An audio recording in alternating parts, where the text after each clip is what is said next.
Ivan, you have a bottle of coating and an applicator in your hand. Right, and we're gonna be applying the 8-year coating, letting it sit 2 hours, and then put on the 3-year coating afterwards. The stack is not layering one coating on top of the other. It's not putting 2 layers of coating. We're actually chemically combining the 2 on the surface. No, we can't do it in the bottle. The 8-year has to be on there. It acts like a primer almost and absorbs into the paint, starts bonding, starts activating, starts doing its thing. And then in that 2 to 8 hour window, it's still receptive to the 3-year coating. If you go past that 8 hour window, yeah, you're just putting the 3-year on top of the 8-year. What's the benefit of this stack? The car just seems to glow, first of all. Super hydrophobic, easy to clean. It's just the best combination we can do for you. I know that you like to start on the hood. It's a horizontal surface. It feels very manageable. You put about 12 drops there on the applicator. Right. The reason I put so much on the applicator is I want to make sure that I've got the whole applicator coated. From there, I'm only going to be putting 1 or 2 drops as we go around the vehicle. And a lot of people ask us, can I get a full-size pickup truck out of 1 bottle? You sure can, but don't be over-applying the coating. And a lot of different companies, the way they teach to apply coatings, they want you to slather it on. They just want you to flood the panel, which is absolutely unnecessary. As long as you're getting coating on the surface, you see a trail behind the applicator that it's damp, that's all you need. Visually, you want 50% of what is on the paint to flash or disappear. Right, to cross-link actually. So what we're seeing when we're putting it on is we have a solvent carrier, and that solvent carrier is allowing the ceramic to cross-link to the paint, but at the same time it's evaporating. And when 50% of it has evaporated, and we can tell, we can see the paint, it looks like an oil slick on water or a rainbow effect. And when 50% of that has gone back to clear, that's when we can start wiping. I still see a substantial amount on the paint. Right, because I had my applicator overly wet in that particular location. Now, we need to time when we're removing or we're leveling the coating. We're actually not removing. If you do this right, that first towel will actually not get wet. Yeah, it's actually quite slick. I think one way you can measure it is when you put the towel to paint, does it feel grabby or does it feel slick? Right. And that felt quite slick. Yeah, and the second one is, if it's too damp, just do 1 wipe and stop and lift the towel. And if you see the weave of the towel in the coating, it's way too early. And that's looking phenomenal. So just added a few drops to the applicator. I'm just gonna go on the roof, and I'm moving from front to back. And as I do so, I'm making sure to get proper coverage on the edges, and I'm not going to add coating as long as I see that I'm depositing coating on the surface. There's no need to add more coating if my applicator is gliding beautifully as it is, and I'm leaving coating on the surface. And you may see me looking into the paint like this. I'm looking for a light opposite me, and that's how I can see that sort of rainbow effect in the paint. It's also how I checked the hood. Did I miss any high spots? No, I'm good to go. Yeah, so the roof and the rear hatch spoiler. Okay. And I'll do the other half of the roof, working from back to front.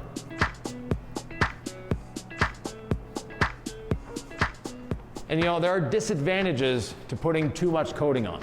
One of them is you're wasting product. You don't want to do that. The other one is you can actually get phantom high spots. And by phantom high spots, what I mean is you're applying the coating, you level it, you don't see a high spot, it looks great, and an hour later, where did these high spots come from? Yep. That's an overabundance of coating, and when you're leveling it like we're doing now, and I'm just adding a drop here, when you're leveling like Nick is doing now, you're forming sort of a crust on the surface. But if you have an overabundance of that solvent underneath that crust, now we've got a really nice slick crust on the top, but that solvent still wants to get out, and it eventually does get out, and what we see is a high spot. I stopped here because it was real slick. Yeah. I started to feel grabby here. So you gotta trust yourself, trust your feel.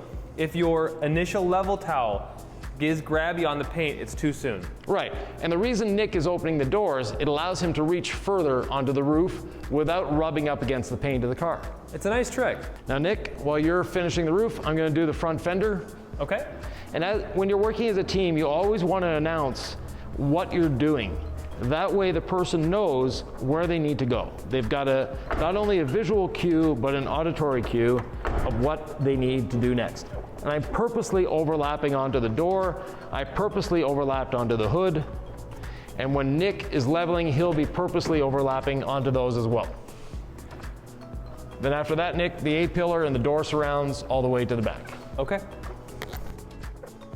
And what serves as a rear fender. Just one little piece of sheet metal here. On this gorgeous piece of engineering. Yeah. Could possibly be the automotive industry's smallest rear fender. Did the rear fender and the lights since it was such a small area. Okay. Next after that is the mirror. And yes, the plastic is making weird noises here. No need to be concerned about it. So I'm just gonna wait a few seconds for Nick to catch up. All right, I've just done the roof. Yeah. I can't see anything, which is why it's taking me so long. Because I'm not that tall, Ivan. And our ladders haven't made it from storage to the new shop under construction. So front fender, okay. And then the roof hoop. That's nice and smooth. Yeah, definitely. And you can get the mirror from there as well. Now we say you've got a 2 to 5 minute flash time or curing time, and you want to respect that limit. You can go maybe a little faster than 2 minutes if you're in a very hot, humid situation. And if you're in a very cold environment, you can maybe stretch it past that 5 minutes, but ideally within that window. Remember that one time I coated the side mirror but never wiped it off or leveled it? We had to polish the mirror afterwards. Good times. Right. Now, if you're wondering what a high spot is, as Nick eliminates them going down the roof here, the high spots, go ahead, the roof pillar and the back fender and the light. Okay. High spots are an overaccumulation of coating. So by doing a circular motion, we're reducing the risks of high spots. Some of you have seen coatings applied in a crosshatch pattern. Well, that crosshatch pattern, every time you stop, you're creating a potential high spot because you have excess product there. Now I'm going to start at the front of the door and work my way to the back of the door. That way, Nick can also start at the front of the door and work his way back. Making sure to get in that door handle everywhere, because this is where the customer is going to be feeling the car. Or you. Yeah, and you want that nice slick feeling every time you grab that door handle. Absolutely. So Nick, the whole door and the rocker panel. So 2 more drops on the applicator and off I go. It's just fun to put your towel on a freshly coated panel. It's so smooth. Yes. It's so slick.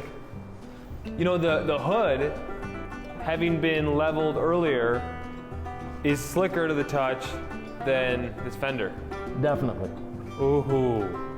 So it's starting to cure. Yeah. How do I ensure I don't put too much coating on my applicator, Ivan? Be minimalistic with it. Try to be cheap. As long as you're spreading product, that's all you need. You don't need to douse the applicator. Yes, in the beginning I put 10 to 12 drops. After that, you're seeing I'm only adding 1 or 2 drops every time I'm adding coating, and I'm not necessarily adding it after every panel, just when I need to. And you're actually still spreading coating with your leveling towel at the end, right? Yes. I guess what I mean by that is that's an insurance in case you're like, did I get enough on there? Yeah. So 2 drops, and I'll have enough to do this whole back hatch. I want to be sure to get in here with the applicator around the letters.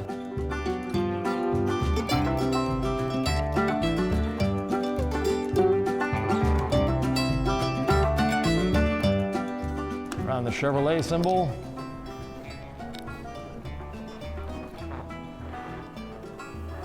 I'll leave the hatch open as I do the bumper, and when Nick gets here, he'll be able to follow suit. So same as the doors, I'm working from one end to the other. That way, when Nick is leveling, he can do the same thing. I love the idea of intentional overlap. So intentionally overlapping with my leveling and as he coats from panel to panel. You're not trying to stay in the lines. You know you're gonna go a little bit outside those lines, and that's okay. Yeah. This is the one time you get to color outside of the lines. So Nick, after the bumper, the rear fender, the light, I'm gonna work my way to the front of the vehicle along the roof hoop. Now we have 2 doors, a fender, and a front bumper, and we're done. It's actually a very speedy process. So while Nick is doing the hatch, he's got the rear bumper already done. He's got the rear lights. I did the roof hoop and the rear fender. Now I'm gonna do the front fender and work my way back. That way, we're not gonna be in each other's way. And using the coating sparingly like this is great. I could probably get 3 of these out of 1 bottle. Absolutely. You're of course the master of minimal and efficient, so I want people to learn from you that you really don't need as much coating as you're probably using. No. Less is best. So you can see right here, this is what a high spot looks like. And when we move forward on the panel, see the high spot again, and then bingo, no more high spot. So look at the light, and that's what we're looking at here. So you can see that high spot. That's what a high spot looks like. It's hard to capture on camera. Luckily, we're able to get it here for you. Yeah, and it wipes right off. And nothing to stress about. Insurance wipe? There we go. Last piece to do, headlights and front bumpers, including that grille that was just plastered in water spots. We're able to eliminate most of them. Now it has a lot of stone chips too, so that we're not gonna get rid of, but it's actually looking shiny now compared to what it was before. This coating is so easy to level. It is. And it's been around now for a long time. Like, people are saying that to us online, on social media, Facebook. If you haven't joined our DIY Detail Facebook group, by the way, links in the description. Yeah. It's nearly 50,000 members strong. We'd love to have you. It's a safe space to ask questions, but man, people are loving this coating. So the proof is in the pudding. Lots of people have installed this on vehicles so far, but it's just a joy to use. Exactly. And it really works. So while Nick does the front bumper, I'm going to use what's left in the applicator, because yes, the applicator does absorb a little bit of coating, but on the windows, we can apply pressure. On the paint, I'm not applying any pressure. On the windows, I can apply a bit of pressure and squeeze out from the pores of this foam any last remaining coating. Ivan and pressure, really? Yep, on windows, I can allow myself to use pressure. On the rest of the vehicle, it's muscle memory, I just can't do it. So the window and the pillars, Nick. Okay. The rear handle that reminds me enormously of the Veloster door handle. You can also use pressure to level if you'd like on windows, folks. I know that's like a swear word around here, pressure. Yeah, it's really not necessary to level.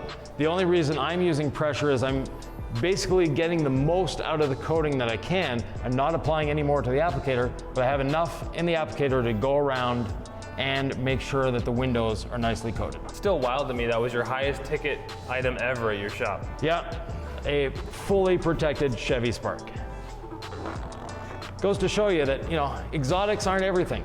And a lot of exotic car owners, really to them it's a toy, and it's something they're going to get rid of in a year or two anyways, or they're not planning on keeping it, so they're not going to invest in this. So if you're a detailer, as a business, don't go after necessarily all the high-end cars. There's a lot more Fords than Ferraris on the road. And if you don't coat the glass, at least coat the windshield. If you've ever driven in a car with a coated windshield, you know how pleasurable it is to drive in the rain. But don't coat the wiper blades. No, never coat the wiper blades. Why is that, Ivan? If you like chattering and skipping on your windows, coat the wiper blades. If you like safety, don't coat the wiper blades. The wiper arms, by all means, coat those. But the actual rubber blade that goes along the window does not need a coating. It doesn't benefit from a coating, for that matter. And you could be causing yourself some problems. As Nick finishes wiping off the glass, we're done for this part, but we're not done for this video. Don't go away yet. We're gonna go have supper, come back, and when we do, we're gonna be applying the 3-year coating on here, giving it the stack. Nick, part 2 of the stack. The graphene 3-year coating. Ivan, you've promised amazing slickness. You've promised a coating experience unlike I've ever seen before. I can't wait to be a part of it. So I'm putting, like we did before, new applicator, 10 or 12 drops on here. We're gonna start with the hood, do the same routine, go around the car, but this time it's actually gonna be faster and it's gonna be a lot slicker. It'll be easier for me applying the coating and really easier for you leveling the coating. Do I level similarly? Same way. Same way, we don't wanna level, we don't want it too wet, we don't wanna leave high spots either. And the graphene does look dark, so you want to shake up that 3-year bottle because it does have the graphene oxide in it. Yeah. It's the only coating bottle you want to shake before you use it, but it never hurts to shake a bottle, I suppose. No. All right, so give me the tactile explanation of what's happening with you right now. Yeah, the applicator is literally gliding on the surface. Before, when you're applying the 8-year, you get a bit of a hesitation in the applicator pad. You get a bit of a drag, but now it's like rubbing baby lotion on baby oil. Like I said, I put a lot on this applicator, so I'm just gonna pick up a little bit of it and bring it over to the front fender. So give it a wipe, see where you are. You started over here, yeah? Yeah. Again, I don't want this to be, oh, that is so slick. That's not grabby. No. Holy. Wow. Yeah, it's just, your towel wants to fly off the surface. It's not like the first time. No. It's not like that initial application. You can tell it's sitting on top of something that is not bare paint. Yep. That's pretty special. So 2 drops on my applicator. I'm gonna continue around the vehicle. I'm gonna do the front fender first, Nick. And I'm making sure to overlap. I'm boxing in the panel, overlapping onto the hood, overlapping onto the front bumper, overlapping onto the door. And I'm feeling this panel that's only been coated with the 8-year. Yeah. And then I come here and it's like, it's wild. Yeah, it's the 8-year by itself is super slick, but the 3-year. This feels grabby compared to that. Yeah. And 2 minutes ago when you felt it, that felt really slick. So, 100%. Yeah. So front fender, and then I'm gonna go around the rest of the vehicle here. And just like you talk about, overlapping, making sure that if there was a high spot, it won't exist for long. Exactly. So doing the hoop here, and what passes as a rear fender. How many drops did you put on that applicator for this next round? About 1.5 actually. So barely anything. Barely any.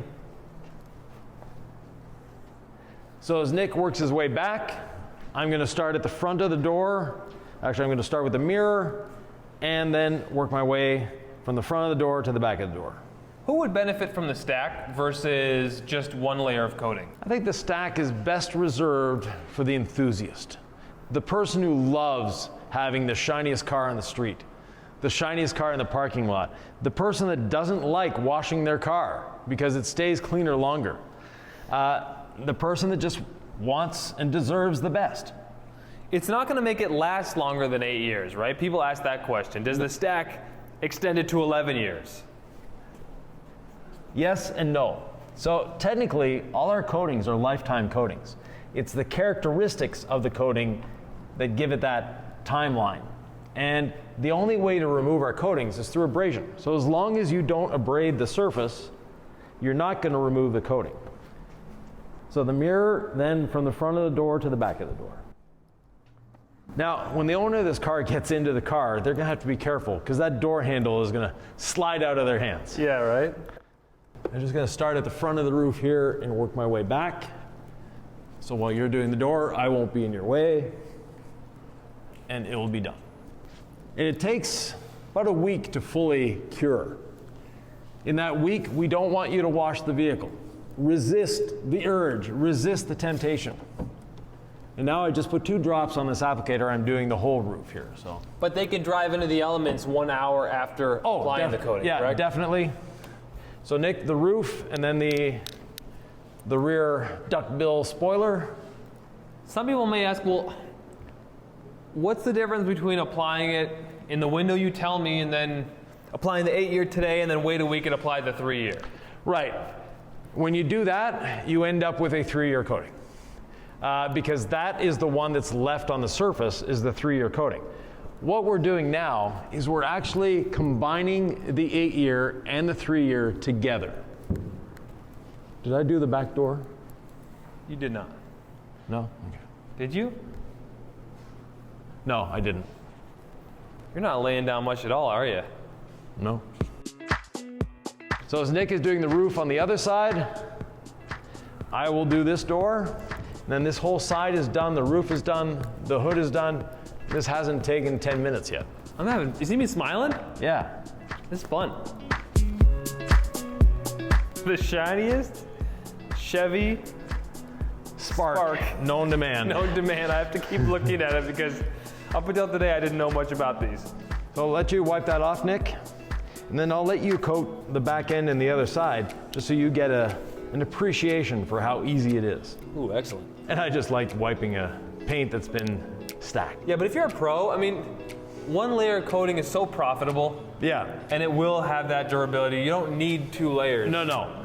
But if you're an enthusiast at home and you want your car to be the best one, this is what you want to do.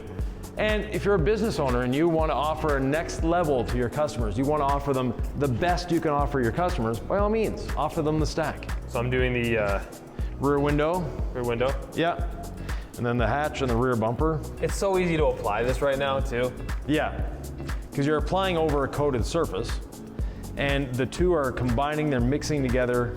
They're just doing their thing, forming a happy little couple. And the rear bumper as well. Yeah, you don't need a lot of coating. Because first of all the pores of the paint are basically covered, filled with the first layer of coating, and now you're just mixing the 2 coatings together on the surface. But after 8 hours. No, not after 8 hours. No, but after 8 hours, this no longer works. No. After 8 hours, you're basically applying 1 coating on top of the other. You're not performing the mixture at this point. How's the leveling, Ivan? Yeah, it's so slick. What can I do next? The rear hatch? The hatch you've already done, so. Oh, or the rear fender. Yeah, the rear fender. And just work your way down the car. Okay. You know, it's really weird. I know that the towel is touching the surface, but it feels like it's just gliding over the surface. Yeah, this feels different than regular coating applications too. Yeah. You did the whole rear bumper? Uh-huh. And did you do the light? No, not yet. I'm gonna get the other light as well. Yeah. It's very important when you're doing any coating application, do the windows, and especially the lights, because that is gonna make them brighter, it's gonna keep them cleaner, increasing safety. Now, if you're a professional detailer, you're doing this for a customer, you want to give them nice new cotton gloves because they're going to want to touch their vehicle repeatedly. And if you can find a microfiber glove to give them that. Whole door here, Nick? Yep. Yeah. Haven't done the windows or the plastics, but both doors. Yeah, I get it. Do the mirror now. Now this vehicle you'll see back on the channel because it's a local vehicle to us here. And we've already arranged for this vehicle to come back for its first wash. So after we've given the coating a week to finish cross-linking, to cure, to be happy, we'll give it its first wash here in the shop. And you'll see just how easy it is to wash. And you'll get to see the hydrophobics too. The only thing left, I think, is this front windshield. Yep. Boy, and when you put pressure on the towel or on the applicator, a lot does come out under these lights. So there's still coating there. You don't think there is.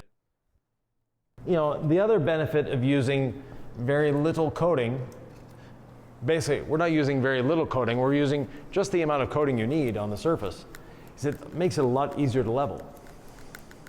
It almost self-levels to a point. 1 drop.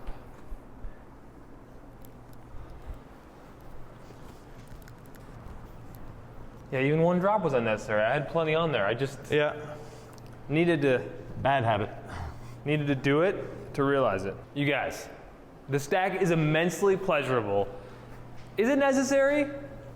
You tell me. Do you enjoy the ultimate in gloss and slickness? Or do you just like doing the bare minimum?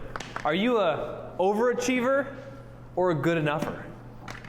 You really can't go wrong, but No. I'm having fun with it because I just enjoyed that quite a bit. Yeah, no, it's a lot of fun. It's a simple process to do. And you know, with our stack kit, you get everything you need in the kit to do this properly, to do it well. The other aspect of this is now this vehicle is as protected as it's ever been and will ever be. Give it 1 hour before you drive it into the elements. Yeah. Put all your towels you've used with ceramic into your wash bucket. Let them sit there for 15 minutes, 30 minutes, an hour. Yeah. Whatever you want. Overnight if you want. Overnight is good too, and then you wash them. But by putting them in the wash bucket, the surfactants in your rinseless wash or your Incredible Suds, break down the ceramic cross-linking so it's not going to make your towels hydrophobic. Right, same thing with the applicator. Basically, it just doesn't allow the ceramic to cross-link. And by not cross-linking, that gives us the advantage of when we launder it, any ceramic that's there will come out. So we're not telling you to throw away your towels. That's such a waste. So would it be better to spray some all clean on here first? Not necessary. Not necessary, right? You could do all these things, but like, trust the minimalist here. Yeah, just about every coating manufacturer tells you not to wash your car for 7 days. There's a reason for that. There's 2 reasons. First of all, surfactants are going to damage the coating potentially. That's why we're putting in our wash bucket with surfactants, therefore the coating can't adhere to the towel. The other thing is, it's actually pressure that can damage the coating. So that coating, we've formed a crust. We can drive away, it's not raining now, this car could drive away immediately. If it were raining outside, wait at least an hour. But the underlying coating, and it's such a very, very thin layer, but that underlying coating that's under that crust is still curing, and that's why we need to give it a week. So if we put pressure on this with wash media or going through a brush wash or something like that, we can damage that crust because what's underneath it is still soft. Folks, we love the fact that you spend time with us. We love the fact that you trust us with that time. If you have more questions, please ask them because we answer them on YouTube. We want to help you get the results you so desire. Right, and we have a Facebook group, almost 50,000 members strong. Or when you're watching this, we might be over 50,000 members, but it's a great spot to ask questions. There's no such thing as a stupid question, and if someone gives you a stupid answer, they may not be in the group too long. More on the stack is right here.